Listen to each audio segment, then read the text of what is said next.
मां आहियां किशोर स्वर्ण इसरानी। लाड़ी लुहाणा सिंधी पंचायत जो अखिल भारत अधिवेशन ऊना में थियण जी तैयारियूं बिल्कुलु पूर्ण थी चुकी आहिनि ऐं देश जे कोने कोने मां सिंधी समाज जा गणमान्य व्यक्ति ऐं हुन सां जुड़ल डेलीगेट मेंबर्स पंहिंजी तैयारी पूरी करे लाथी आहे। सभिनि ट्रेन में निकिरण जी हिन सां गॾु गॾु पंहिंजे निजी वाहननि में पहुचण जी तैयारी पूरी करे लाथी आहे। हिन स्टोरी ते तव्हां नज़र ज़रूरु ठाहे रखिजो। जुड़ल रहियो मूंसां गॾु ऐं ॾिसे न रहियो किशोर स्वर्ण इसरानी सां गॾु सिंधी नॉलेज।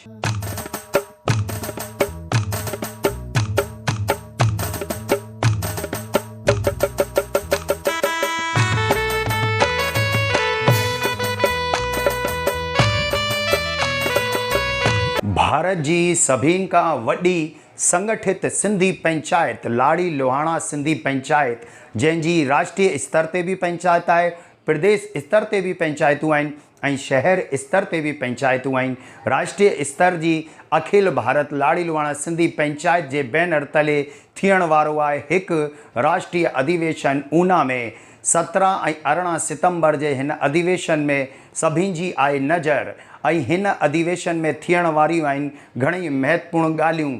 हिन सां गॾु ई थियण वारा आहिनि राष्ट्रीय अधिवेशन में अखिल भारत लाड़ी लुहाणा सिंधी पंचायत जा चुनाव ऐं हिन सां गॾु गॾु हर प्रदेश जा बि हुते चुनाव थींदा। हिन ते सभिनी जी नज़र आहे। स्वामी लीलाशाह महाराज जे आदर्शनि खे वठी करे लाड़ी लुहाणा सिंधी पंचायत अॼु देश भर में सामाजिक कार्य करे पई ऐं हिन जा नेतृत्व स्थानीय स्तर ते ऐं प्रदेश स्तर ते ऐं राष्ट्रीय स्तर ते पदाधिकारीकरण कंदा रहंदा आहिनि। घणेई सामाजिक कार्य हलंदा रहंदा आहिनि जंहिंमें ॿारनि खे शिक्षा ॾियण लाइ हुननि खे आर्थिक मदद कई वेंदी आहे ऐं हिन सां गॾु बि घणेई कार्यक्रम निरंतर हलंदा रहंदा आहिनि। हिन बार लाड़ी लुहाणा सिंधी पंचायत जो राष्ट्रीय स्तर ते अधिवेशन सौराष्ट्र जे ऊना शहर में 17 ऐं 18 तारीख़ जो थिए थो। हिन संदर्भ में ॾिसो छा छा चइनि था गणमान्य व्यक्ति। उत्तर प्रदेश लाड़ी लुहाणा सिंधी पंचायत जा प्रदेश महासचिव श्री रामचंद खत्री जी, तव्हां ॿुधायो कि जेका इहा अखिल भारत लाड़ी लुहाणा सिंधी पंचायत जो राष्ट्रीय अधिवेशन थिए पियो हुन संदर्भ में तव्हां छा था चवणु चाहियो?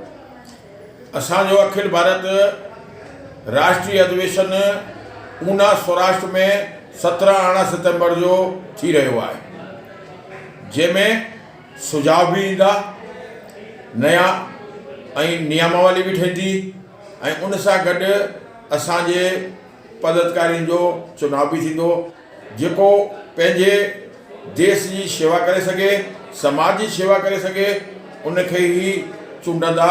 इहा मुंहिंजी पूरे प्रांत ऐं शहरनि खां अपील आहे ऐं हिन में हर प्रांत जे शहरनि मां असांजा डेलीगेट ईंदा आहिनि ऐं कारोबारी सभ्य जेका असांजा सदस्य आहिनि, राष्ट्रीय कारोबारी सभ्य ऐं दर्शक, पर वोटिंग जो अधिकार असांजे राष्ट्रीय कारोबारी सभ्य ऐं डेलीगेट खे रहंदो आहे। लाड़ी लुहाणा सिंधी पंचायत मथुरा जा अध्यक्ष श्री जीवतराम चंदानी जी, तव्हां ई ॿुधायो कि मथुरा शहर में अधिवेशन जे संदर्भ में छा तैयारी बि हलनि? ऊना सौराष्ट्र में जेको ऑल इंडिया जो सिंधी लाड़ी सिंधी सम्मेलन थियणो आहे, उन मथुरा शहर मां लॻभॻि 23-24 माण्हू वञनि पिया ऐं डेलीगेट जे रूप में वञनि पिया ऐं दर्शक रूप में वञनि पिया। हुन सम्मेलन में असांजे प्रांतनि जा बि चुनाव थींदा आहिनि ऐं राष्ट्रीय अध्यक्ष जा बि चुनाव थींदा आहिनि। हिन लाइ असां पूरी तयारी करे रखी आहे ऐं मथुरा मां लॻभॻि 24-25 माण्हू हुते वञनि पिया। जयराम जी। त हिन अधिवेशन में तव्हांजो स्वागत आहे।